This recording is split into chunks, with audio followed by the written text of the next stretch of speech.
PJ is a dynamic speaker who will knock your socks off. She'll give you valuable content that will totally blow you away.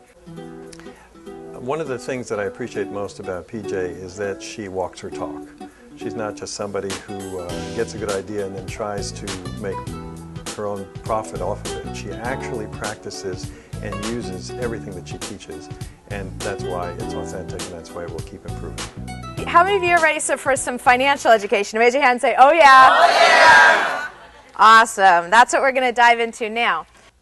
The traditional definition would be assets are something you own and liabilities are something you owe, right? So like your house, you own it, you have a mortgage on it, that's your liability, and then you might look at your balance sheet and it'll say your net worth, the difference between what you own and what you owe. Now what I'd like you to think about is Rich Dad's definition.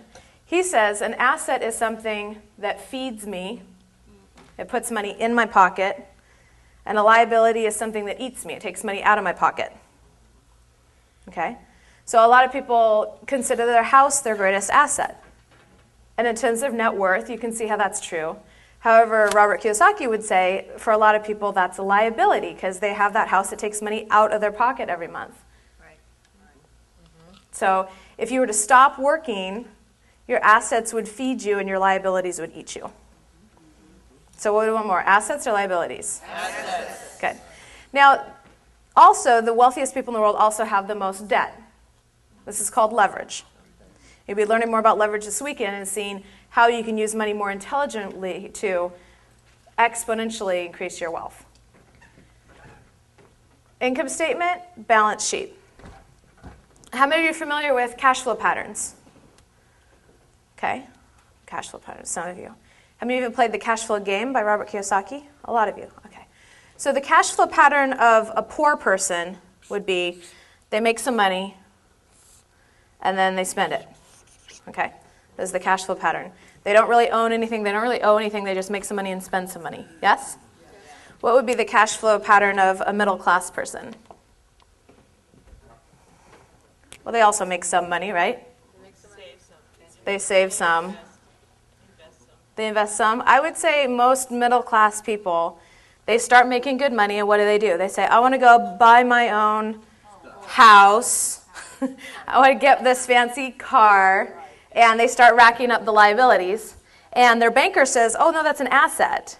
Because for a lot of these people, if you're working for a corporation making a lot of money, the only way you can possibly save on taxes in the world of agreement, people that don't have financial education, is to buy a house. It's like one of the few tax breaks you get, right? So they buy their house thinking, okay, I'm buying an asset. And down the road when they sell it and they make money, it's a good idea. I'm not saying don't buy a house. But meanwhile, what's happening is they rack up this mortgage, they rack up a car payment, they rack up a boat payment, and that's when they get the golden handcuffs. Right. They're making a lot of money, but they have to keep making that money or their liabilities are going to eat them. And they wonder, how is it that I'm making over 100 grand a year and I have no money?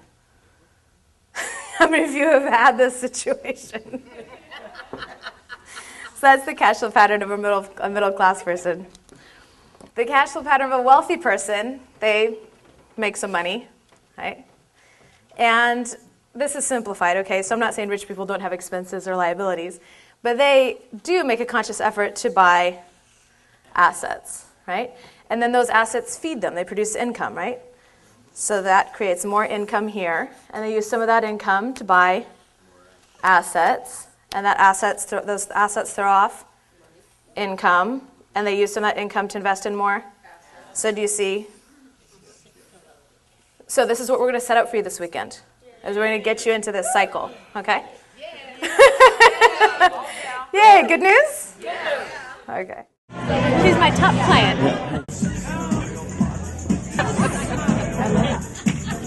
Have parties today. I have parties today.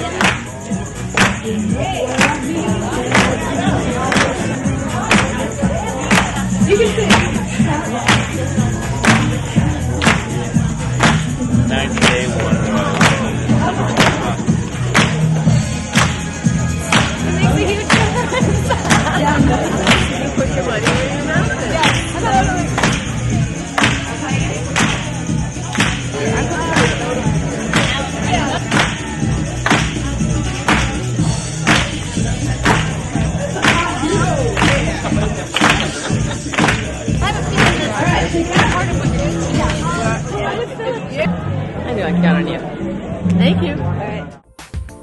PJ is an amazing woman with a huge heart. A little lady by the name of PJ decided that she wanted to help people and change people's lives. And I know that you've done that for me. And I just want to tell you thank you. I've seen a ton of speakers and a lot of people that have great knowledge and great content and yet not really dynamic. If you want somebody that has not only great content, also is going to make the entire room swoon, you got to book PJ for your next event. She is fun, she is funny, she's informative, and she's compelling everything you want in a speaker. Book PJ now.